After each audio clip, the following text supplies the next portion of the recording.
মাছ ধরার উপর 1 দশকের নিষেধাজ্ঞা শুনতে কঠিন সিদ্ধান্ত মনে হলেও চীনের ইয়াংজি নদীতে তা এনে দিয়েছে চমকপ্রদ ফলাফল। এতে নদীর জীববৈচিত্র্য যেমন প্রাণ ফিরে পেয়েছে, তেমনি নদীটি এখন হয়ে উঠেছে পরিবেশ পুনরুদ্ধারের প্রতীক। কিভাবে সম্ভব হলো এই পরিবর্তন, বিস্তারিত থাকছে প্রতিবেদনে।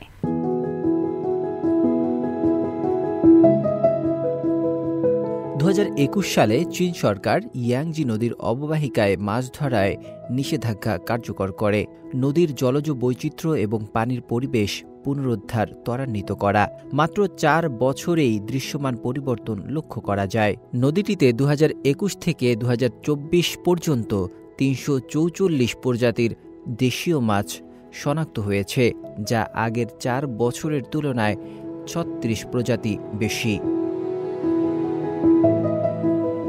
নদীর স্বাস্থ্যের বায়োমিটার হিসেবে পরিচিত ইয়াংজি ফিনলেস পারপয়েস, যা চীনের প্রথম শ্রেণীর সংরক্ষিত প্রাণী। এই প্রাণীর অবস্থা থেকে অনুমান করা যায় নদীর ইকোসিস্টেম কতটা সুস্থ।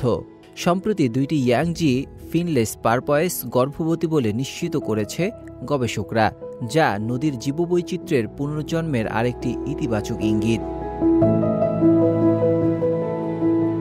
মাছ ধরা নিষেধাজ্ঞা চালুর পর গবেষণা কেন্দ্রে ভ্রমণের সম্পূর্ণ বিকাশ প্রক্রিয়া আল্ট্রাসাউন্ডে পর্যবেক্ষণ করা সম্ভব হয়েছে। তারা তৈরি করেছেন ফলিকল বৃদ্ধি পরবর্তী বিভিন্ন স্তরে চিত্রভিত্তিক আর্কাইভ, যা ভবিষ্যতে সুরক্ষা ও পুনরুৎপাদন গবেষণায় দিক নির্দেশনা হয়ে উঠছে। চীন প্রতি 5 বছর অন্তর ইয়াংজি ফিনলেস পারপয়েস এর সংখ্যা গণনা করে। 2022 সালের জরিপ অনুযায়ী এই বিরল জলচর স্তন্যপায়ীর সংখ্যা দাঁড়িয়েছে 1249-এ, যা 2017 সালের তুলনায় 200টিরও বেশি। ইয়াংজি অববাহিকায় সিচুই নদী বিরল প্রজাতির মাছের আবাসস্থল। গবেষকদের নিবিড় প্রচেষ্টায় মাছের সংখ্যা 7 থেকে বেড়ে 9 প্রজাতিতে পৌঁছেছে। কৃত্রিম প্রজনন ও পুনরায় নদীতে মাছ ছাড়ার মাধ্যমে এখন নিয়মিত মাছ পুনরুদ্ধার করা হচ্ছে। ইয়াংজি স্টারজন এবং ফ্রেশ ওয়াটার ইলসহ 11টি মাছের প্রজাতি, যেগুলো বহু বছর ধরে দেখা যেত না, এখন আবার ফিরে এসেছে। মাছ ধরা নিষিদ্ধ একটি কঠোর সিদ্ধান্ত, কিন্তু যখন দীর্ঘমেয়াদী দৃষ্টিভঙ্গি ও বৈজ্ঞানিক পরিকল্পনার সঙ্গে যুক্ত হয়, তখন প্রকৃতি তার হারানো প্রাণ ফিরে পায়।